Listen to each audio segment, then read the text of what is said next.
In Italia si legge sempre meno, così librerie e case editrici propongono ogni genere di sconto per riavvicinarci ai libri. Carlotta Manno.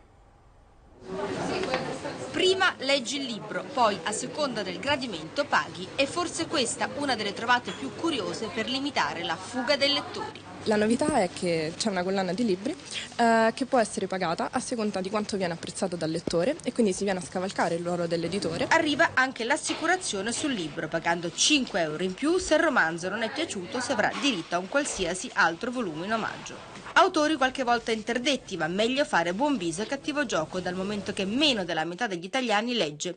E i lettori forti, cioè quelli che leggono più di 12 libri all'anno, sono passati dai 4 milioni del 2011 ai 3 milioni del 2012. Abbiamo una media del 7% di calo rispetto all'anno scorso ed è un trend negativo da 3 anni, cioè 3 anni che è in calo mediamente di questa cifra. L'iniziativa che sembra mettere tutti d'accordo sono i caffè letterari e c'è chi ha creato persino un menù ad hoc, vini e panini con i nomi di personaggi, autori e titoli. Panino alla Giovanni Pascoli che cos'ha?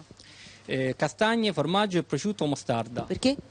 Perché in più di una poesia cita le castagne. Via libera anche le iniziative ludiche. Si nascondono in alcuni volumi cartoncini sorpresa come questo. Il fortunato che pescherà bene avrà il libro in omaggio. Se invece in un bookshop trovate schermi come questi con i quiz letterari, sappiate che non vincete niente. È solo un modo di saggiare la propria cultura letteraria personale.